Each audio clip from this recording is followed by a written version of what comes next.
Hi everyone, welcome back to my YouTube channel.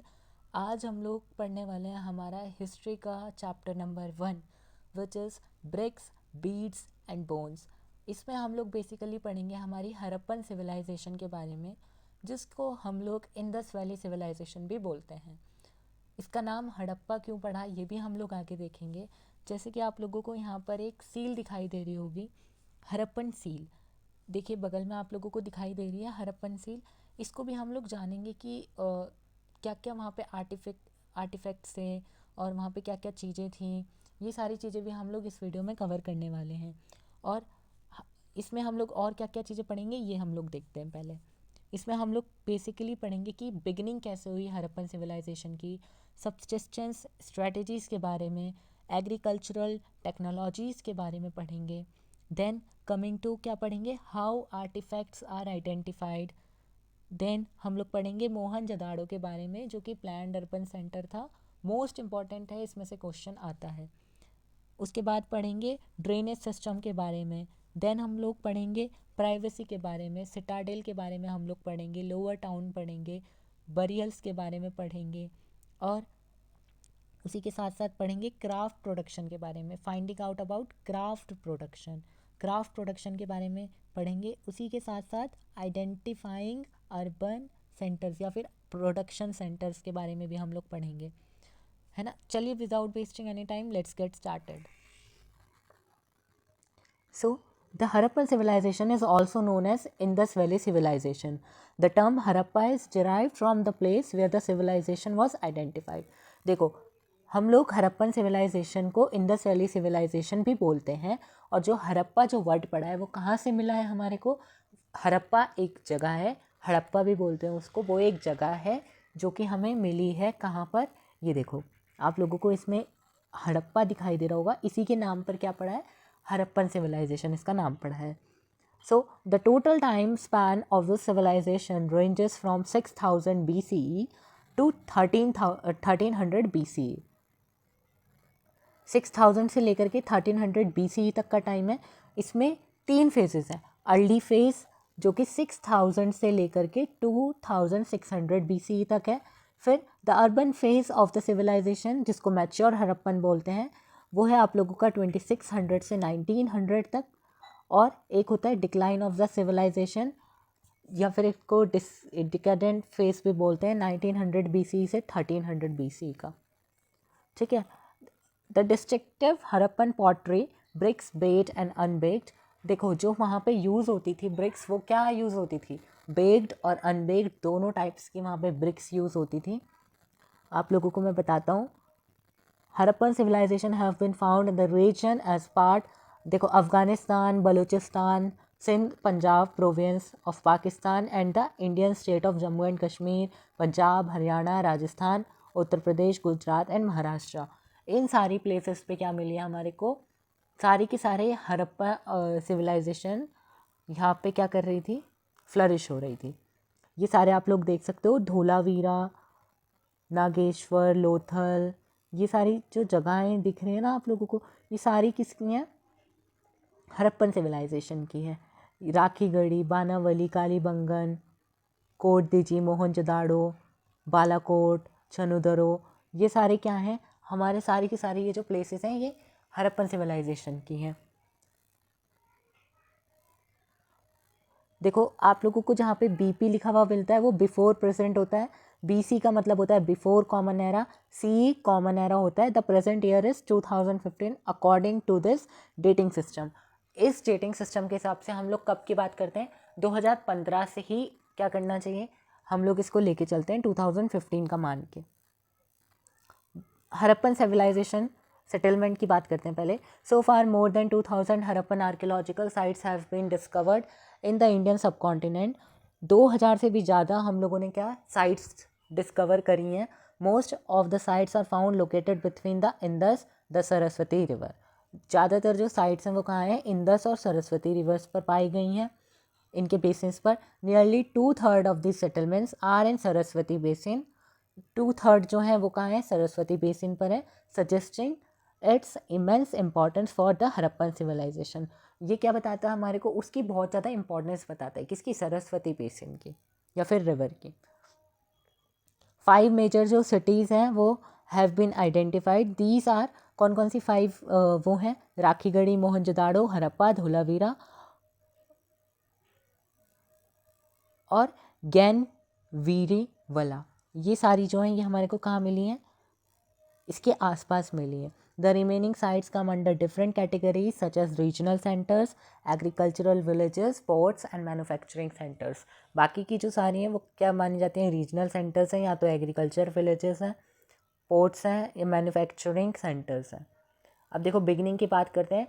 ये several archaeological cultures in the region prior to the mature Harappan. These cultures were associated with distinctive pottery, evidence agriculture and pastoralism. Pottery evidence मिला है किसका? Agriculture का और pastoralism का। And some craft, और crafts का भी एविडेंस हमें मिला है। सेटलमेंट वर जनरली स्मॉल, जो सेटलमेंट है वो हमारी जनरली क्या है? स्मॉल है, कम है। And there were virtually no large buildings, और कोई ज़्यादा क्या नहीं है? लार्ज बिल्डिंग्स नहीं है। Beginning the recent archaeological evidence also indicate the emergence of Harappan culture from early farming communities dated around 7000 BCE. The urban phase, mature Harappan जिसको हम बोलते हैं, was a consequent result of the gradual transformation and internal development of the civilization during the early Harappan phase. Mature Harappan में आते आते क्या हुआ था? धीरे धीरे करके क्या होने लग गई थी? ये डेवलप होने लग गई थी। अब सब्सिस्टेंस स्ट्रेटजीज़ के बारे में बात करेंगे। देखो फर्स्ट मैप और सेकंड को अगर आप देखो तो आप क्या देखोगे? Mature Harappan culture developed in some of the areas occupied by the early Harappan cultures. जो अर्ली हड़प्पन कल्चर्स ने ही क्या कर रखा, जहाँ पे अर्ली जो थी ये सिविलाइजेशन, वहीं पर क्या है? ज़्यादातर क्या आई है? मैच्योर हड़प्पन सिविलाइजेशन आई है। ये जो कल्चर्स हैं ये क्या करते हैं? also shared certain common elements including subsistence strategies. The Harappan ate a wide range of plant. जो हरप्पन्स थे वो वाइड रेंज ऑफ क्या खाते थे? प्लांट और एनिमल प्रोडक्ट्स खाते थे। जैसे कि एनिमल में हम क्या बात कर सकते हैं? जैसे कि वो इंक्लूडिंग फिश भी खाया करते थे। Archaeologist have been able to reconstruct dietary practices from findings of charred grains and seeds. Grains और सीड्स जो पाई गई हैं उन्हीं से हम लोग क्या करते हैं? इसकी हिस्ट्री रिकन्स्ट्रक्ट करते हैं। These are studied by archaeobotanists. और ये कौन स्टडी करता है? आर्कियोबॉटनिस्ट स्टडी करते हैं। Who are specialized in ancient plant remains, जो कि किस में स्पेशलिस्ट होते हैं? एंशियंट प्लांट रिमेन्स में। Grains found at Harappan site, क्या क्या ग्रेन्स पाए गए हैं? अब देखो wheat, barley, lentil, chickpea and sesame, ये सारे क्या पाए गए हैं? वहाँ पे पाए गए हैं सारी की सारी grains. Then millets are found from sites. Millets कहाँ पे हैं? गुजरात में पाए गए हैं। और राइस के जो राइस जो हमें मिला है वो रिलेटिवली रेयर है। एनिमल बोन्स मिली हैं जैसे कि cattle, sheep, goat, buffalo and pig की। स्टडीज डन बाय आर्कियोजोलॉजिस्ट और zoo archaeologist indicate that these animals were domesticated. इन क्या बताते हैं ये जो भी हमारे जू आर्कियोलॉजिस्ट हैं या जूलॉजिस्ट हैं, ये हमें बताते हैं कि इन सारे जानवरों का वहाँ पे पालन पोषण करा जाता था। Bones of wild species such as, wild species की भी बोन्स मिली हमारे को, जैसे बोर, डेयर, घड़ियाल आर ऑल्सो फाउंड, इनकी भी बोन्स हमारे को मिली है। We do not whether the Harappans hunted this animals themselves और obtained meat from other hunting communities. अब हमें ये नहीं पता है कि ये लोग अपने आप हंट करते थे या फिर दूसरी कम्युनिटी के द्वारा हंट करवाते थे और फिर उसका क्या उनसे खरीदते थे। अब एग्रीकल्चरल टेक्नोलॉजीज़ की बात करते हैं। देखो रिकन्स्ट्रक्ट एक्चुअल एग्रीकल्चर प्रैक्टिसेस वर सीड्स ब्रॉडकास्ट स्कैटर्ड और प्लाउड लैंड्स। हम लोगों को वहाँ पे क्या मिली है? लैंड मिली है जो कि क्या है? खुदी हुई है, प्लाउड है। और बात करते हैं टेराकोटा स्कल्पचर्स भी हम लोगों को वहाँ पे मिले हैं। Archaeologist extrapolate from this that oxen were use for ploughing. Oxen क्या यूज़ हुआ करता था वहाँ पे? किस लिए? खेतों को खोदने के लिए। Moreover terracotta models of the plough have been found at sites in Cholistan and at Banawali. Plough के क्या मिले हैं? एविडेंस भी हमारे को मिले हैं, मॉडल्स मिले हैं प्लाव के। कहाँ पे? चोलिस्तान और बानावली, जो कि हरियाणा में है। Archaeologist have also found evidence of plot field at Kalibangan. Plot field का भी क्या मिला है, एविडेंस मिला है कहाँ पे, कालीबंगन में, जो कि कहाँ है, राजस्थान में, जो कि किससे एसोसिएटेड है, अर्ली हड़प्पन लेवल से एसोसिएटेड है। The field had 2 sets of furrows at right angles else each other suggesting that 2 different crops were grown. क्या 90 डिग्री पे मतलब ऐसे मिल रहे हैं, ये क्या सजेस्ट करते हैं कि मतलब 2 टाइप्स की क्रॉप्स क्या करी जाती थी वहाँ पे, ग्रोन करी जाती थी, उगाई जाती थी। Archaeologist have also tried to identify the tools used for harvesting. Archaeologist ने क्या करा है, जो जो टूल्स हमारे यूज़ करे जाते थे उस टाइम पे, उनको भी पता लगाने की कोशिश करी है। Most Harappan sites are located in semi arid lands. यहाँ से देखो, यहाँ से बहुत इंपॉर्टेंट पार्ट शुरू होता है। जो मोस्ट हड़प्पन साइट्स हैं वो कहाँ पे लोकेटेड है, सेमी एरिड लैंड्स पर लोकेटेड है, जहाँ पे आप लोगों का इरिगेशन रिक्वायर होता है, was probably required for agriculture. Agriculture के लिए इरिगेशन चाहिए होता है। क्या मिला है हमको, ट्रेसेस ऑफ कैनाल्स मिले हैं, कहाँ पर, हड़प्पन साइट्स पर, जैसे कि शॉर्तुगई इन अफ़गानिस्तान, बट पंजाब और सिंध में नहीं मिला है। It is possible that ancient canals silted up long ago. It is also likely that water drawn from wells was use. क्या वाटर कहाँ से यूज़ करा जाता था, वेल्स से यूज़ करा जाता था, कुओं से यूज़ करा जाता था इरिगेशन के लिए। अगर हम बात करें तो हमारे को धोलावीरा, जो कि गुजरात में, वहाँ पे मोर देन 700 वेल्स भी मिले हैं, 700 वेल्स भी मिले हैं। हाउ आर्टिफैक्ट्स को आइडेंटिफाई कैसे करा जाता है, ये देखो, ये जो आप लोगों को दिख रहे हैं ये सारे के सारे क्या हैं, कॉपर के टूल्स हैं। Processing of foods required grinding equipment as well as vessels for mixing, blending and cooking. These were made of stone, metal and terracotta. ये सारी चीज़ें किससे बनी होती थी, स्टोन से, मेटल से, या फिर टेराकोटा ऑब्जेक्ट्स जो होते हैं टेराकोटा से बने हुए, उससे ही बनी होती थी, टेराकोटा से। This is an excerpt from one of the earliest report on excavation at Mohenjodaro, the best known Harappan site. Mohenjodaro क्या है, एक बहुत ज़्यादा मानी गई, जानी मानी क्या है, साइट है हड़प्पन, इसको हम सबसे अच्छी मानते हैं। ये अगर आप चाहें तो ये वाला पैरा पूरा पढ़ सकते हैं। अब बात करते हैं मोहनजोदाड़ो के बारे में, जिसको हम प्लान्ड अर्बन सेंटर भी बोलते हैं। देखो, लेआउट देखना बहुत ज़्यादा ज़रूरी है मोहनजोदाड़ो का। इस तरीके से हमारा मोहनजोदाड़ो पूरा का पूरा डिवाइड था। ये वाला जो ऊपर वाला सेक्शन है, ये वाला, इसको हम सिटाडेल बोलते थे, और ये जो बड़ा वाला सेक्शन है इसको हम क्या बोलते थे, लोअर टाउन बोलते थे। सो 2 टाइप के आप लोगों को दिख रहे होंगे, ये आपको छोटा दिखाई दे रहा होगा और ये आपको बड़ा दिखाई दे रहा होगा। अब इसके बारे में पढ़ते हैं। Perhaps the most unique feature of the Harappan civilisation was the development of urban centres. सबसे ज़्यादा यूनिक फीचर्स क्या था, किस चीज़ का विकास हो रखा था, अर्बन सेंटर्स का। जैसे कि उसी में से एक है Mohenjodaro. All to Mohenjodaro is the most well known site. The first site to be discovered was Harappa. जो पहली साइट डिस्कवर करी थी वो थी हड़प्पा, इसीलिए इसका नाम पड़ा the Harappan civilisation. The settlement is divided into 2 sections, one smaller but higher and the other much larger but lower. 2 sections में डिवाइड है, एक जो बड़ा है लेकिन छोटा है, एक जो बड़ा है लेकिन क्या है, नीचा है, एक जो छोटा है जो ऊंचा है। Archaeologist designate these as the citadel and the lower town. जो छोटा वाला है लेकिन जो ऊंचा है इसको हम सिटाडेल बोलते हैं, और जो ये बड़ा वाला है इसको हम बोलते हैं lower town. Archaeologists designate these as the citadel and the lower town respectively. The citadel owes its height to the fact that buildings were constructed on mud bricks platform. जो citadel पे जो हमारी buildings बनी है वो क्या mud brick के platforms पर बनी है। It was walled, ये पूरा क्या था, दीवार से घिरा हुआ था, which meant that it was physically separated. और ये lower town से क्या था, physically separate था, पूरा का पूरा अलग था। The lower town was also walled. Lower town क्या था, वो भी क्या था, दीवार से घिरा हुआ था। सेवरल बिल्डिंग्स जो थी वो प्लेटफॉर्म्स पर बनी हुई थी, जो कि फाउंडेशन की तरह काम करती थी।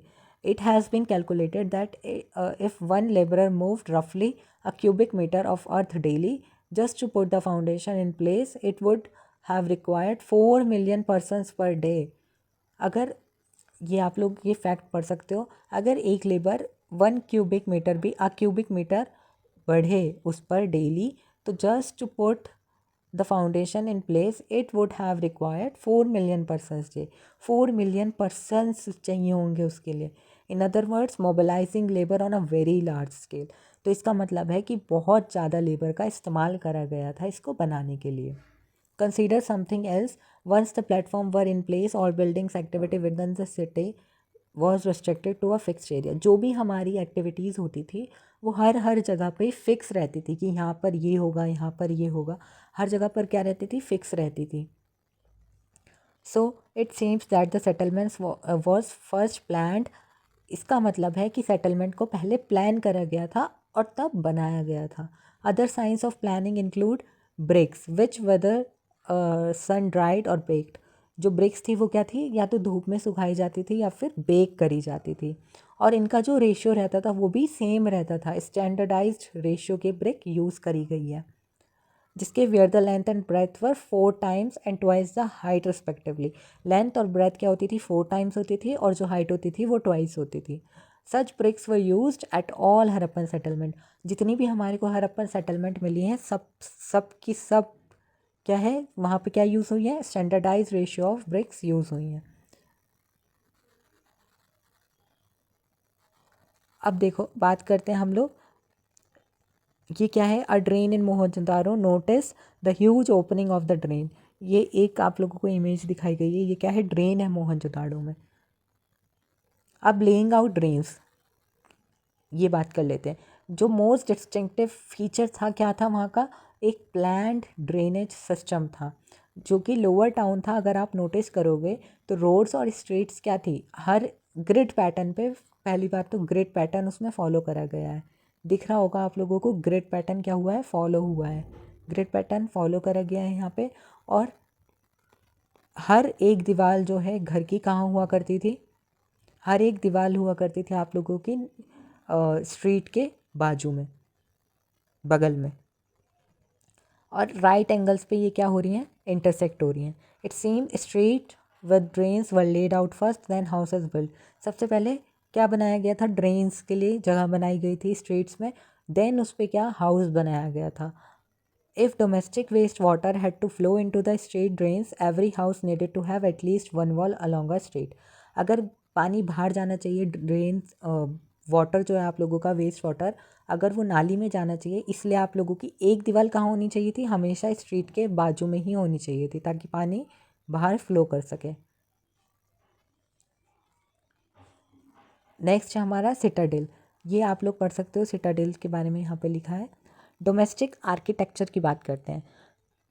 जो हमारा लोअर टाउन था एट मोहनजोदारो, वो एग्जाम्पल है रेसिडेंशियल बिल्डिंग का। Many were centred on a courtyard with rooms on all sides. The courtyard was probably the center of activities such as cooking and weaving. जो हमारा क्या है? कोर्टयार्ड है, वहाँ पर क्या होती थी? कुकिंग और वीविंग जैसे काम हुआ करते थे during hot and dry weather.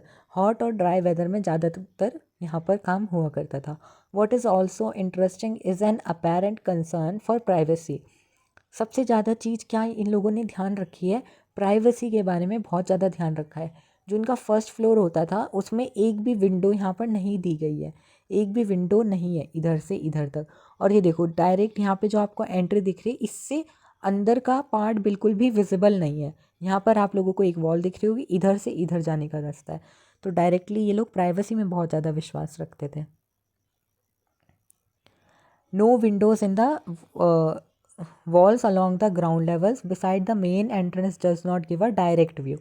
Main entrance क्या करती थी? डायरेक्ट व्यू नहीं देती थी इंटीरियर या फिर कोर्टयार्ड का। Every house has it own bathroom paved with bricks. हर घर में क्या होता था? बाथरूम होता था जो कि ब्रिक्स से बनाया होता था। देख रहे हो आप लोग जैसे कि। और some houses have remains of staircase. किसी किसी घर में क्या होती थी? सीढ़ियाँ भी होती थी। किस फ्लोर पे? सेकंड स्टोरी पे जाने के लिए या फिर रूफ पे जाने के लिए। Many houses had wells. किसी किसी घर में क्या है? वेल्स भी पाए गए हैं। Often in a room that could be reached from the outside and perhaps used by passers bye. देखो वेल्स हमारे बाहर हुआ करते थे ज़्यादातर, बाहर वाले कमरे में, ताकि वो अगर कोई बाहर से जा रहा है तो वो उसको यूज़ कर सके। स्कॉलर्स हैव एस्टिमेटेड टोटल कितने मोहनजोदाड़ो में नंबर्स ऑफ वेल्स इन मोहनजोदाड़ो में 700 वेल्स मिले हैं। नोटिस करना इस चीज़ को।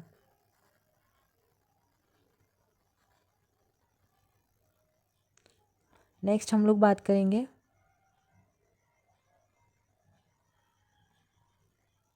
ये देखो, ये है हमारा पूरा सिटाडेल। अब इसके बारे में अच्छे से बात कर लेते हैं सिटाडेल के बारे में एक बार। It is on the citadel that we find evidence of structures that were probably use for special public purposes. यहाँ पर कुछ कुछ हमारे को क्या मिले हैं, ऐसे भी चीज़ें मिली हैं जो कि स्पेशल एक्टिविटीज़ के लिए यूज़ करा जाता था। जैसे वेयर हाउस, एक बड़ा सा स्ट्रक्चर जो कि which the lower brick portion remain while the upper portion probably of would. नीचे का जो था वो ब्रिक से बना था और ऊपर का वुड से बना हुआ था। Decade long ago and the great bath. और दूसरा क्या है, ग्रेट बाथ। ग्रेट बाथ देखो, वेयर हाउस आप लोगों को यहाँ पे दिखाई दे रहा होगा और ग्रेट बाथ भी हम लोगों को मिला है जो आप लोगों को इधर दिखाई दे रहा है। तो ग्रेट बाथ क्या था, the great bath was a large rectangular tank. एक रेक्टेंगुलर टैंक था जो कि किसी रिलीजियस पर्पस के लिए यूज़ होता था। इसके 4 कॉरिडोर्स थे ऑन ऑल 4 साइड्स, हर चारों तरफ। There were 2 flights of steps on the north and south. 2 flight of steps थे नॉर्थ और साउथ में, इधर और इधर की साइड पे 2 स्टेप्स थे। While was made watertight by settling bricks on edge and using a mortar of gypsum. There were rooms on 3 sides और बाकी के 3 sides पे rooms भी थे इसमें। In one of which was a large well. एक large well भी हमारे को मिला है। एक की तरफ large क्या था, well था, जिससे कि पानी इसमें फिल करा जाता था ना। और मोटर सिस्टम भी हमारा फॉलो उस टाइम पे क्या हुआ था, फॉलो हुआ था। और जो water from the tank flows into a huge tank drain. Water जो था वो कहाँ पे, एक बड़ी सी ड्रेन में क्या होता था, जाता था। Across a lane to the north lay a smaller building with 8 bathrooms 4 on each side. दूसरी साइड पे हमारे को 4 बाथरूम मिले हैं हर दोनों साइड पे। इसका क्या है, बहुत ज़्यादा uniqueness of the structure as well as the context in which it was found. The citadel, with several distinctive buildings, has led scholars that suggest that it was made for some kind of a special ritual bath. ये हमारे को क्या suggest करता है, ये किसी ritual बात के लिए काम में आता होगा।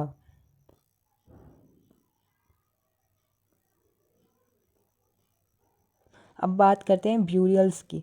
तो ब्यूरियल से हमें बेसिकली ये पता लगता है कि ये लोग जो थे ये हमारे आफ्टर लाइफ में बिलीव करते थे।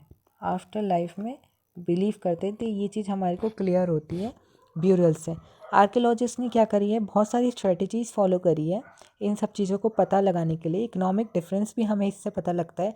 देखो, किसी किसी में बहुत महंगी महंगी चीज़ें मिल रही हैं तो मतलब वो लोग अमीर रहे होंगे, और किसी में हमारे को खाने पीने की चीज़ें मिल रही हैं, सिर्फ कॉपर की कुछ चीज़ें मिल रही हैं, तो वो लोग क्या रहे होंगे, पुअर रहे होंगे। इससे हमारे को इकोनॉमिक डिफरेंस भी पता लगता है।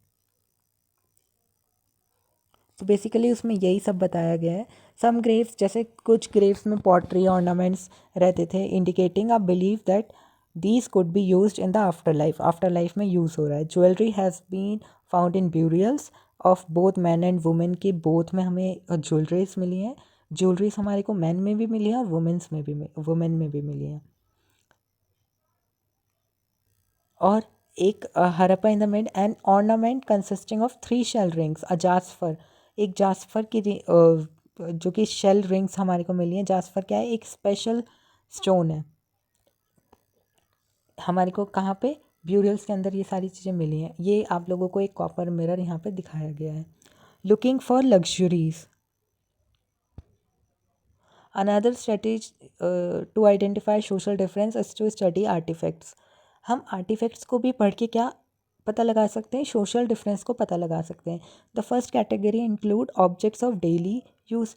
पहला कैटेगरी तो हो गई डेली यूज़ के items, made fairly easily out of ordinary material such as stone और क्ले से जो बनते हैं, जैसे कि querns, pottery, needles, flesh rubbers, ये सारी चीज़ें हो गई, है ना। ये हमारे को ज़्यादातर usually found distributed through out the settlement. ज़्यादातर सेटलमेंट में ये हमारे को पाई गई हैं। आर्कियोलॉजिस्ट क्या अज्यूम करते हैं, जो लग्जरीज़ हैं ये कॉस्टली नॉन लोकल मटेरियल से जो बनी हुई हैं, वो सारी चीज़ क्या अज्यूम करते हैं कि जो हमारी ये सारी चीज़ें हैं जो महंगी चीज़ें हैं, जो कहाँ से ऐसी, जैसे ये वाला एक पॉट आप लोगों को दिखाई दे रहा है, कुछ ऐसी चीज़ें जो कि आसानी से जो मेटल या फिर चीज़ हमारे को ना मिले उससे बनाई गई है, वो हमारी लग्जरीज में काउंट करी जाती है।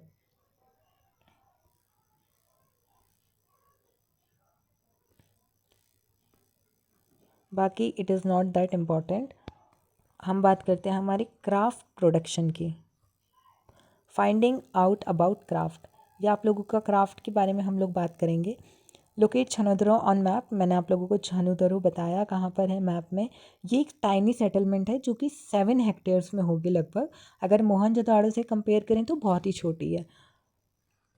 और इसमें आप लोगों की क्या bead making, shell cutting, metal working, seal making, weight making, ये सारी चीज़ें यहाँ पर हुआ करती थी। The variety of metal use to make beads, जैसे कि कौन कौन से stones, carnelian, a beautiful red colour, jasper, crystal, quartz, ये सारे मेटल से हमारी ज्वेलरीज और भी अलग अलग चीज़ें बनाई जाती थी, है ना। And shell faience and terracotta or burn clays. Some beads were made of 2 or more stones cemented together, some of stone with gold caps. कुछ कुछ ज्वेलरीज ऐसी होती थी जिसमें हमारे अलग अलग मेटल्स यूज़ करे जाते थे। इधर अलग, इधर अलग, इधर अलग, इधर अलग, अलग अलग चीज़ें यूज़ करी जाती थी। The shapes were numerous, disc shape, cylindrical, spherical, barrel shaped, अलग अलग शेप्स के भी पाए गए हैं। सम वर डेकोरेटेड, कुछ कुछ हमारे को ऐसे भी मिले हैं जो डेकोरेट करे गए हैं, बहुत अच्छे से सजाए गए हैं। एंड सम है डिज़ाइंस, किसी किसी पे डिज़ाइंस बनाए गए हैं। ये सारी चीज़ें हमारे को कहाँ मिली? हड़प्पन सिविलाइजेशन में मिली है। और इसकी अलग से टेक्निक भी होती थी इनको बनाने की। स्टेटाइट जो होता है एक वेरी सॉफ्ट स्टोन, जो कि वो ईजिली वर्क, जिसको आसानी से हम लोग वर्क कर सकते हैं, उसका आसानी से उससे काम कर सकते हैं। Some beads were moulded out of a paste made with steatite powder. This permitted making a variety of shapes unlike the geometrical forms made out of harder stones.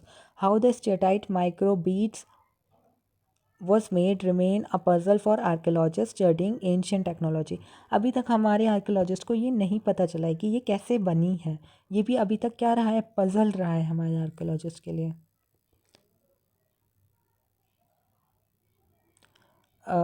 अभी हमारे आर्कियोलॉजिस्ट ने एक्सपेरिमेंट करके ये पता लगाया है कि कार्नेलियन जो था वो कैसे ऑब्टेन करा जाता था। Obtain bye firing the yellowish raw material and beads at various stages of production.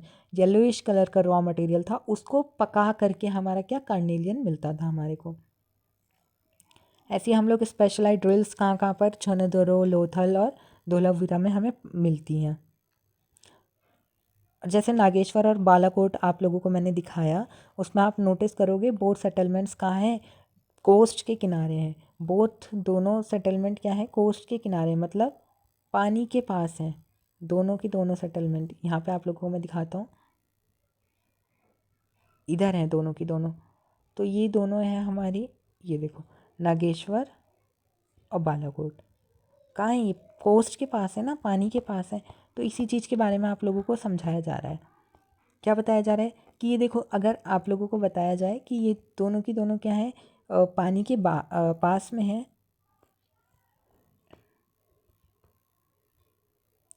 तो ये सेटलमेंट्स कहाँ हैं? कोस्ट के पास में है। तो ये क्या थे? स्पेशलाइज सेंटर से किसके? शेल ऑब्जेक्ट्स के, जैसे बैंगल्स बनाने के लिए, इन सारी चीज़ों के लिए क्या थे ये? इंक्लूड मेकिंग शेल ऑब्जेक्ट्स के लिए बहुत ज़्यादा फेमस है नागेश्वर और बालाकोट, याद रखना है आप लोगों को। अब identify centres of production. Identifying कैसे करते हैं हम लोग? In order to identify centres of craft production, archaeologist usually look for the following. सबसे पहले हमें पता लगाने के लिए कि कहाँ पे बनना करता था, सारी पता लगाने के लिए हमने रॉ मटेरियल्स कहाँ कहाँ पर पाए गए हैं इसका पता लगाया।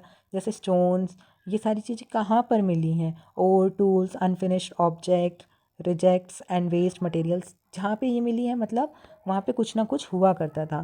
जैसे waste is one of the best indicator. जो वेस्ट हमारा बचा है, किसी भी ऑब्जेक्ट को अगर हमने बचाया, कुछ हमारा वेस्ट बचा है, तो वो क्या होता है? बहुत ज़्यादा इंपॉर्टेंट माना जाता है इन चीज़ों का पता लगाने के लिए, सेंटर्स का पता लगाने के लिए।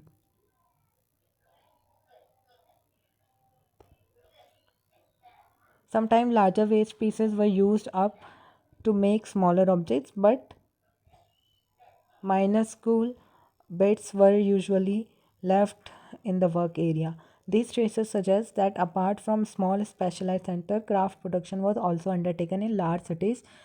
हम लोग अगर बात करें स्मॉल, जैसे हम लोगों ने छनूदरों की बात करी या फिर और कोई भी स्मॉल सेंटर्स से लेकर के बड़े बड़े सेंटर्स पर भी काम हुआ करता था, जैसे कि बात करें मोहनजोदाड़ो और हड़प्पा की, यहाँ पर भी आप लोगों को मिलती हैं ये सारी चीज़ें।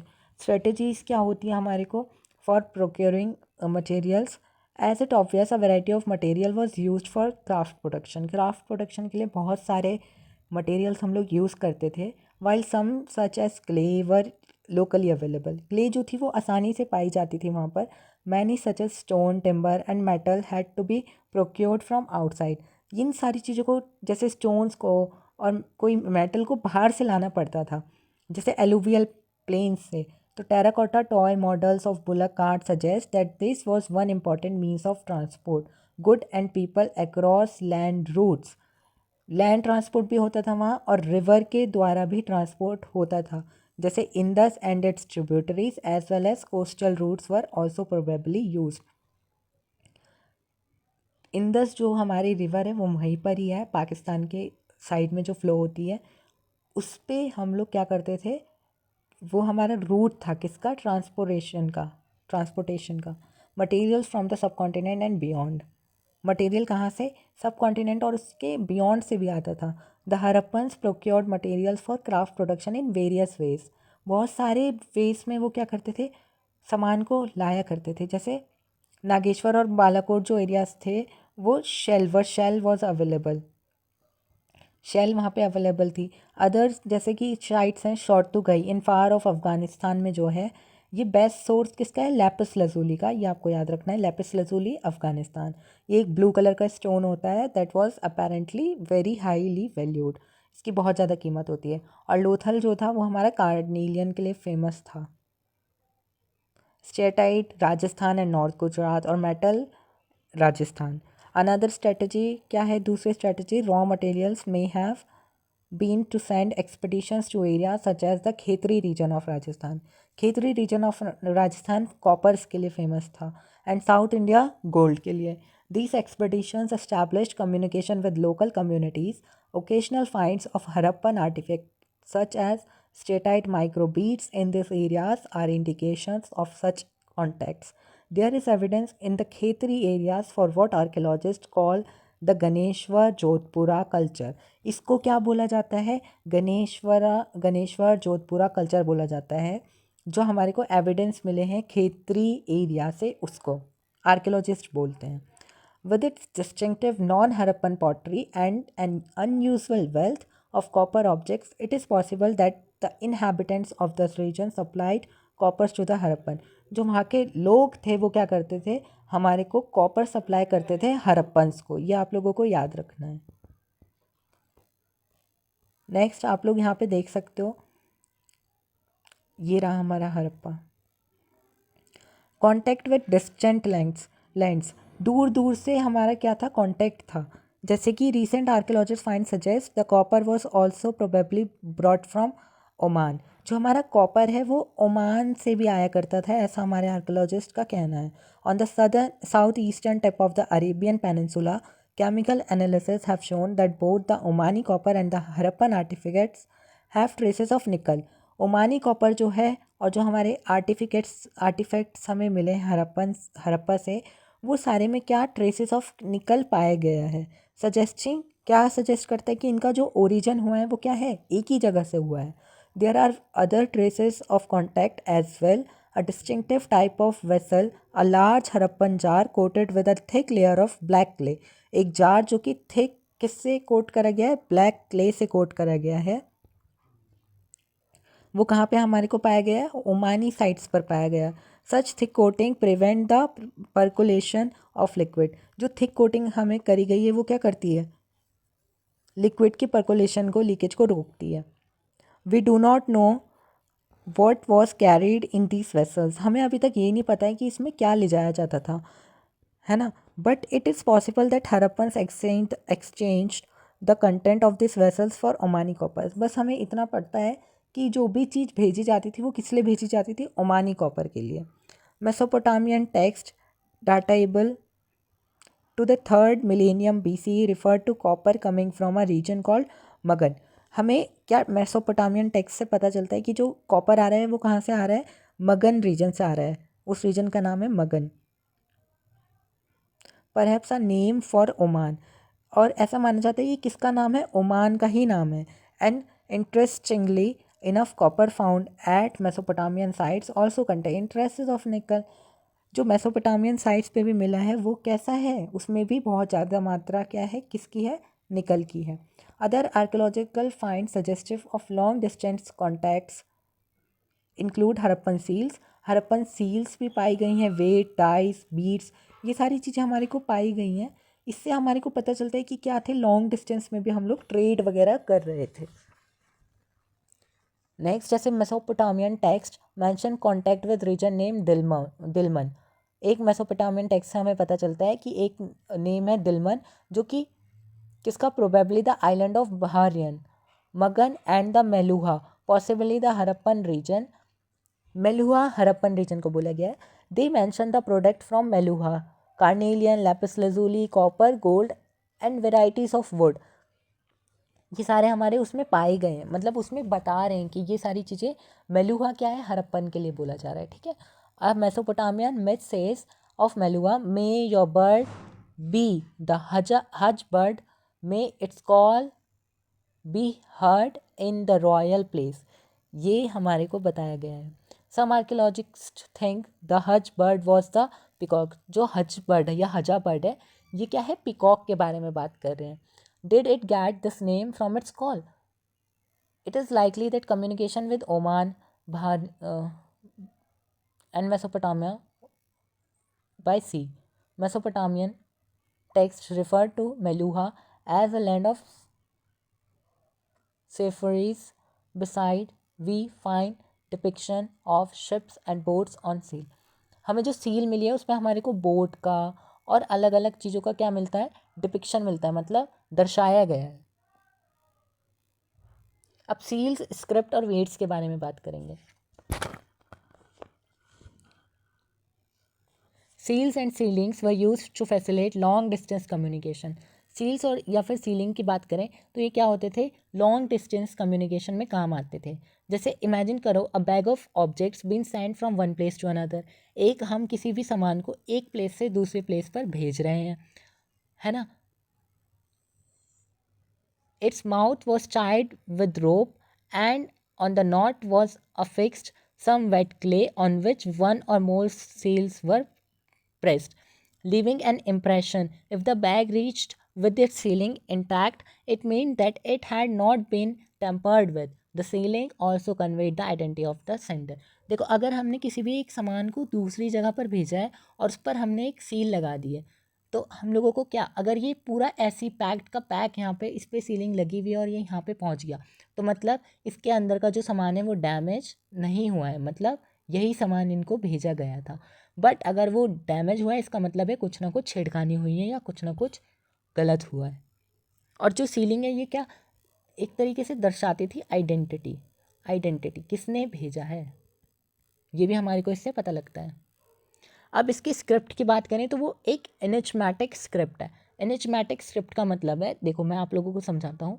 हड़प्पन सील्स में क्या थी, एक लाइन ऑफ राइटिंग थी, इसका probably containing the name and title of the owner, जिसमें हमारे को नेम या फिर टाइटल दिखता है ओनर का क्या। और दूसरी बात क्या थी, मोस्ट इंस्क्रिप्शंस जो है वो शॉर्ट थी, और बट जो लॉन्गेस्ट है उसमें 26 साइंस है टोटल।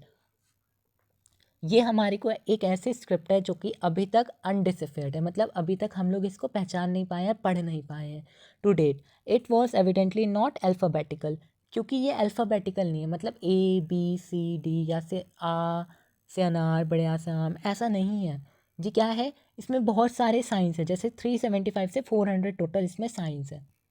और इसको हम लोग लेफ़्ट से राइट नहीं लिखते हैं, राइट टू लेफ़्ट लिखते हैं, इधर से शुरू करके इधर को चलते हैं, ठीक है।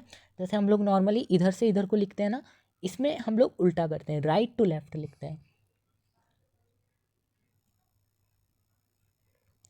और ये हमारे को कैसे पता चलता है कि हाँ राइट टू लेफ्ट ही लिखते थे, क्योंकि जो हमारे को स्क्रिप्ट पाई गई है उसमें क्या, जब उन्होंने इधर से लिखना शुरू करा है तो बड़ा बड़ा लिखा है, लेकिन जब देखो इधर एंड पे पहुँचेंगे तो क्या होगा, जगह हमारे पास कम होगी, तो उन्होंने छोटा छोटा छोटा छोटा लिखना शुरू कर दिया। तो इससे हमें पता लगता है कि हम लोग राइट टू लेफ्ट लिखा करते थे उस टाइम पे ये लोग। अब वेट्स की बात करते हैं, मतलब मेजरमेंट और ये सारी चीज़ें। एक्सचेंजेस मतलब किसी भी सम्मान का आदान प्रदान कैसे हुआ करता था, regulated by precious system of weights, weights के द्वारा हुआ करता था, जो कि स्टोन से बने होते थे। और कौन सा स्टोन था वो, चर्ट, उस स्टोन का नाम था चर्ट, जो कि क्यूबिकल हुआ करता था, क्यूब शेप का हुआ करता था, क्यूबिकल इस टाइप का हुआ करता था। With no markings, the lower denomination of weights were binary, जो लोअर डिनोमिनेशन था वो बाइनरी था, जैसे 1 2 4 8 16 32, और जो हायर डिनोमिनेशन था वो था हमारा डेसिमल, डेसिमल वो वाले जिसमें लास्ट में ज़ीरो लग रहा है, जैसे 160 170 200 320 640, ये सारे। अब एंशंट अथॉरिटीज़ की बात करते हैं। There are indication of complex decision being taken and implemented in Harappan society. देखो कुछ लोगों का मानना ऐसा है कि वहाँ पर क्या था, बहुत सारे राजा थे। कुछ लोगों का मानना है कि वहाँ पे एक ही राजा था जिसने पूरी की पूरी प्रजा हमारी संभाल रखी थी। और कुछ लोगों का मानना है कि वहाँ पे कोई ऐसा कुछ नहीं था, ये सारा का सारा क्या था, अपने आप इन लोगों ने फॉर्म करा था। Bricks, through obviously not produced in any single center, were a uniform ratio throughout the region। ये सारी चीज़ें हमारे को प्रूफ दिखाती हैं कि यहाँ पे यूनिफॉर्मिटी तो थी भाई, यूनिफॉर्मिटी तो थी। देखो वेट्स पे आपका फॉलो हो रहा है, ड्रेनेज सिस्टम कितना अच्छा है, तो ये सारी चीज़ें हमारे को यूनिफॉर्मिटी तो दिखा रही हैं। प्लेस और किंग की बात करें तो ये मैंने आप लोगों को अभी अभी बताया। एक हमारे को मूर्ति सी वहाँ पे मिली है, एक आर्टिफैक्ट मिला है, जो कि हम लोगों को इसका नाम तो नहीं पता है, लेकिन हम लोगों ने इसका नाम रख दिया है प्रीस्ट किंग। और वहाँ की जो रिचुअल प्रैक्टिसेस थी वो हमारे को अभी तक अच्छे से समझ नहीं आई हैं। बात करते हैं, some archaeologist are of the opinion that Harappan society had no rulers, कोई रूलर नहीं था। एवरीबडी इंजॉयड इक्वल स्टेटस, सबका इक्वल स्टेटस था। कुछ कुछ मानते हैं कि वहाँ पे सिंगल रूलर नहीं था, बट बहुत सारे रूलर थे, जैसे Mohenjodaro had a separate ruler, Harappa में कोई और, ऐसे ही अलग अलग अलग।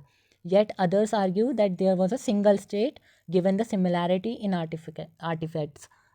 और कुछ लोगों का माना जाता है, ज़्यादातर का क्या है, कि एक ही रूलर था जिसने पूरे स्टेट को क्या दे दी थी, अथॉरिटी दे दी थी। सिमिलैरिटी इन आर्टिफैक्ट्स, जो हमारे को देखो आर्टिफैक्ट्स कितने ज़्यादा सिमिलर से हैं, इससे हमारे को क्या पता लग रहा है कि हर जगह पे एक ही एक जैसी चीज़ें बन रही हैं, तो इससे पता लग रहा है कि हाँ हो सकता है कि वहाँ पे एक रूलर रहा हो।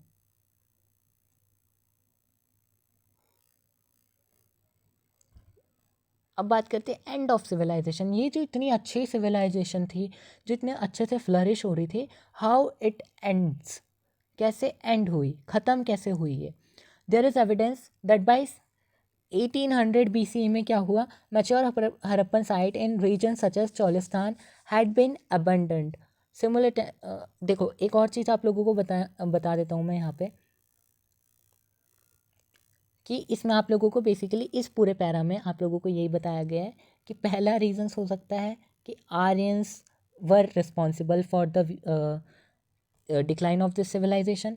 दूसरा हो सकता है कि आप लोगों का क्या आ गया हो, कोई नेचुरल डिज़ास्टर आ गया हो, नेचुरल डिज़ास्टर। दूसरा रीज़न हो सकता है, पहला रीज़न, दो रीज़न मैंने आप लोगों को बता दिए। तीसरा रीज़न हो सकता है क्या, change in the course of river, change in the course of river.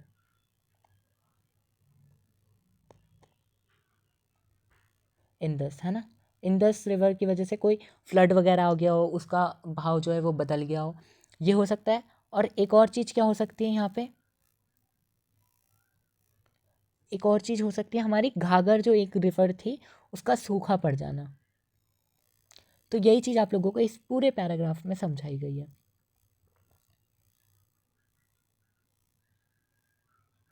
ये एविडेंस ऑफ एन इन्वेजन, ये आप लोग पढ़ सकते हो, अगर आप पढ़ना चाहो तो, not that important.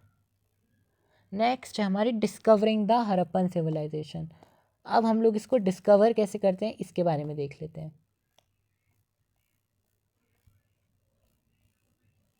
So far we have examined of the Harappan civilization in the context of how archaeologists have used evidence from material remains to piece together parts to fascinating history. However, there is another story as well about how archaeologists discovered the civilisation. अब आप लोगों को ये भी जानना ज़रूरी है कि ये सिविलाइजेशन को डिस्कवर कैसे करा। तो बहुत सारे हमारे आर्कियोलॉजिस्ट आए हैं, उनके बारे में हमारे को बताया जा रहा है। बहुत ज़्यादा इम्पॉर्टेंट पार्ट है ये। सबसे पहले हमें कनिंघम के बारे में बताया गया है। ये हमारे क्या थे, फर्स्ट डायरेक्टर जनरल थे एएसआई के आर्कियोलॉजिकल सर्वे ऑफ इंडिया के, जिन्होंने एक्सकवेशन बिगिन करी थी मिड 19th सेंचुरी में। और इनफैक्ट कनिंघम मेन इंटरेस्ट क्या था उनका, अर्ली हिस्टोरिक, जैसे 6th सेंचुरी थे, 4th सेंचुरी का जो हमारा पीरियड रहता है उसको ये क्या कर रहे थे, डिस्कवर कर रहे थे।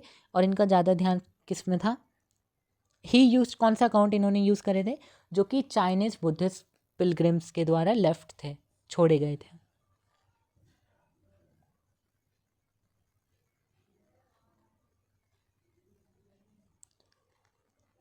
कनिंघम के बाद और भी बहुत सारे हमारे आए, जैसे जॉन मार्शल, है ना। जॉन मार्शल के बारे में हमारे को बताया गया है इसमें। और जॉन मार्शल के बाद रैम व्हीलर भी थे एक, वो भी आए थे। ये देखो रैम व्हीलर दिख रहे होंगे आपको, रैम व्हीलर आए, ये भी 1944 में एएसआई थे, है ना। बेसिकली आपको 3 या 4 जनों के बारे में इसमें बताया गया है, मेजरली 4। ये चीज़ हम लोग एक अलग से उसमें कवर करने वाले हैं। राखल दास बनर्जी के बारे में भी इसमें दिया गया है आप लोगों का। सो ये बेसिकली मैं आप लोगों को ना बिल्कुल इस तरीके से बताने वाला हूँ ताकि आप लोग एग्ज़ाम में इसको बिल्कुल भी गलत ना करके आ पाओ, because this is very very important है ये बहुत ज़्यादा। तो इसीलिए हम इसको नेक्स्ट पार्ट में हम कवर करेंगे, सारे हमारे जितने भी कौन है आर्कियोलॉजिस्ट आए हैं जिन्होंने हमारी हेल्प करी इसको फाइंड करने में। बाकी आप लोग पढ़ना चाहो तो इस टाइमलाइन को देख सकते हो। 2 million BP before present, lower Palaeolithic, फिर middle Palaeolithic, then upper Palaeolithic, फिर 12,000 में मेसोलिथिक। ये सारा आप लोग, वैसे तो इतना इम्पॉर्टेंट नहीं है ऊपर वाले ये सारे, ये भी इतना इम्पॉर्टेंट नहीं है। याद आप लोग क्या कर सकते हो, 2600 BC हड़प्पन सिविलाइजेशन का याद करना है, 600 BC to 400 CE early historic, ये आपको याद रखना है। सेकेंड टाइमलाइन बहुत ज़्यादा इंपॉर्टेंट है, इसमें से आपको मेजरली क्या याद होना चाहिए, 1921 22 याद होना चाहिए। और 1975 में क्या हुआ था, report of Alexander Cunningham on Harappan seal, ये याद होना चाहिए। नेक्स्ट हमारे रैम व्हीलर कब थे, एक्सवेट कब करा हड़प्पा वो, और अमेरिकन टीम बिगिन एक्सकवेशन ये वाला याद होना चाहिए 1986। बस इतने ही है इसमें इम्पॉर्टेंट, ये आप लोग याद कर सकते हो। विद डैट हमने ये सारा का सारा पूरा चैप्टर कंप्लीट कर लिया है। अब इसका जो भी हमारा बचा है आर्कियोलॉजिस्ट के बारे में वो हम लोग करेंगे नेक्स्ट वीडियो में, और साथ ही साथ में इसके मोस्ट इम्पॉर्टेंट जो भी आपके क्वेश्चंस आते हैं एग्ज़ाम में वो भी हम कवर करेंगे।